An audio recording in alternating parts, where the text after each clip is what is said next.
Okay, so ever since the Halloween remake came out and the movie Hereditary, ever since I watched those two flicks, I've decided I was going to change the way I go into watching movies before I review them, okay?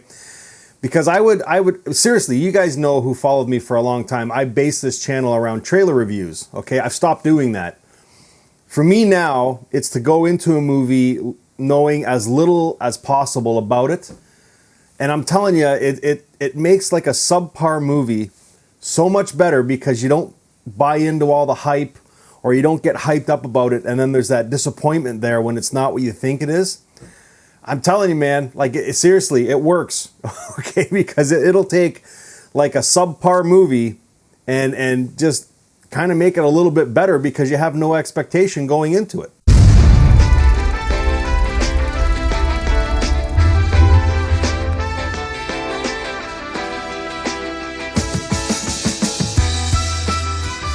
Welcome to Happywax TV. So did that make sense what I just said? I've stopped watching and researching movies before I sit down and watch them. I want to go in with little to no expectation, and then if I'm blown away by it, then I can talk about it, and then I'm a little more honest with my reviews, right? Because if you have a certain expectation when you watch a movie and that expectation isn't met, then you might hate on the movie a little more than you probably should. You know what I mean? And that's not what I want to do. So, I mean, I did not like the Halloween remake. You can rip me up in the comments. I don't give a fuck. And I did not really like Hereditary. I've watched Hereditary a few more times, you know what I mean, since its initial release, and I've kind of taken to it a little bit more. But what I'm getting at it is I had myself so fucking hyped up for those two movies, and I was so utterly disappointed with them because they didn't reach that level that I thought they were going to get to. And I thought, okay, I'm going to change up how I fucking do things. So I very rarely watch trailers. You know what I mean? If somebody sends me a movie or something, I just kind of throw it in. I don't research it. I don't go on IMDb, nothing. I watch it all the way through and then I research it. And it helps. It really does. Because a movie like this, which is the one we're talking about now, Two Heads Creek, I knew really nothing about it. I knew it was coming out, because some of the distributors, they send me emails and stuff letting me know when stuff's going to come out. So I was aware of the movie, but I didn't know anything about it. And I'll tell you something, had I kind of maybe watched the trailer or researched it, I may have had my expectations way up here, which this movie doesn't really reach. But because I knew nothing about it, at the end of it, I was down here with it, but I still enjoyed it. I mean, this is a fairly good movie.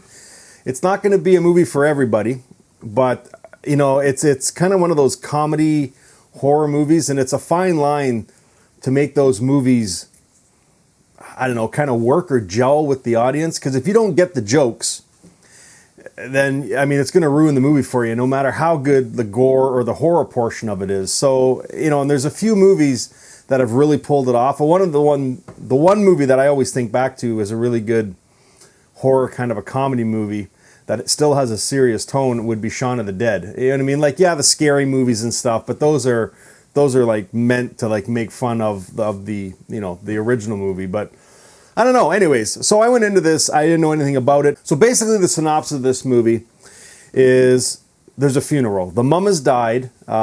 She owned a butcher shop with their son. And the sister, who is trying to be like an actress or shit like that, has come back for the funeral, okay? During the funeral, they find out that the person they thought was their mom is not really their mom, okay? So what do? They leave Britain, pack up shop, and they go to Australia, where the clues have led them to where they think their biological mother is, and that's what this movie is all based around. Them going to Australia and trying to, search for their mom in this town.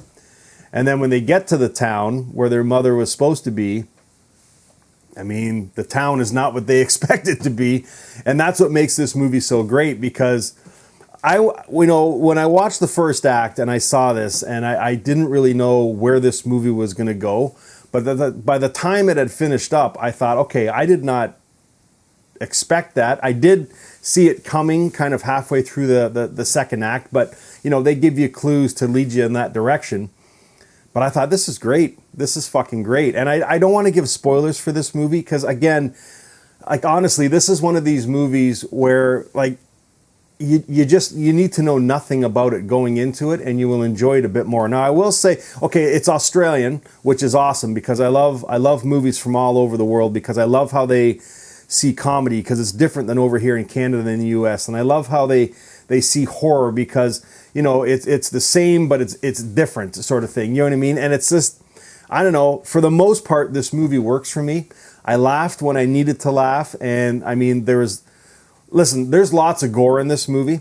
Okay. But the only thing that might be a drawback is you have to wait for it because, again, I don't want to give spoilers, but whatever. It doesn't really happen until the third act.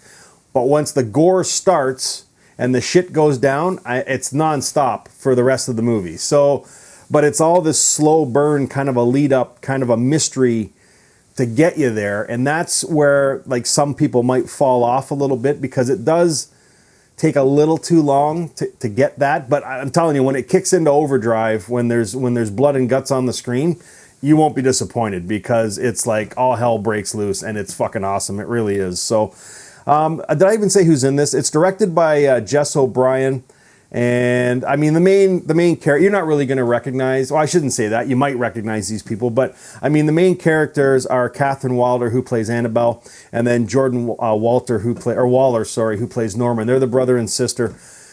And then there's the townsfolk, and I didn't really recognize anybody in this movie, which also made it better for me because I love watching movies where I don't even know anybody because then I have no expectation from those actors, you know, to put on a good performance. But I'm telling you right now, the acting in this movie is spot on, okay? The pacing in this movie is okay. Like I said, the first act is okay because they character build and you need to know what the fuck's going on. It's the second act of this movie where it's a little bit long and kind of, you know, drags a little bit. But once the third act starts and the gore starts, I mean, it's back on you know, full speed ahead as far as I'm concerned. But I will say this, Don Bridges, who plays Uncle Morris in this movie, I've never seen him before, or at least I don't think I have. I don't think I recognize his face. I looked some of the movies and I don't think I've ever seen those. I may have a ways back, but holy fuck, is he ever funny, man. Like when he's on screen, it's like you cannot help but laugh at this character, man. Like he is so fucking funny, and it's a shame he hasn't been in more movies. So anyways, when you see who I'm talking about, Uncle Morris, you will fucking love it. But, you know, to give this movie a rating, I'd probably give it a 6 out of 10. Again, for me, the humor for the most part was there. There were some jokes that I didn't get, but, you know, it's Australian humor, right? And I'm not, you know, you're not going to get all their jokes, just like, you know, Australians probably wouldn't get some of the jokes that we make over here in Canada and stuff. So, but for the most part, I laughed when I needed to laugh, and it was funny. It really was. And the gore is great in this movie. You know, there is some CGI, but, you know, for the most part, it's like they saved the effects and gore and practical part to the very end because I think they knew if they stretched it out any farther, like into the second act, they wouldn't have had the same impact as if they would have saved it all to like the last act of this movie. And for the most part, it worked. So I'm going to recommend this movie. Like I said, I'd give it a 6. I did enjoy this flick. It was funny. It's out now. It's called Two Heads Creek. Let me know what you guys have thought of this one. I know I was kind of vague. Or was I vague? I don't know. I tried to be vague because I didn't want to give spoilers for this. Because honestly, like I know I'm playing the trailer down here as you go, but there's no sound to it, so it kind of helps. But listen, don't research this movie. Just go and watch it, and I guarantee, you know, most of you will like this fucking movie. You're probably not going to love it when it's over, but you may only watch it once and be done with it. But I can almost guarantee you're going to fucking like it when you're watching it and not regret watching it too. So anyways, it's out now. It's called Two Heads Creek. I recommend it, 6 out of 10. And until next time, guys, stay scared.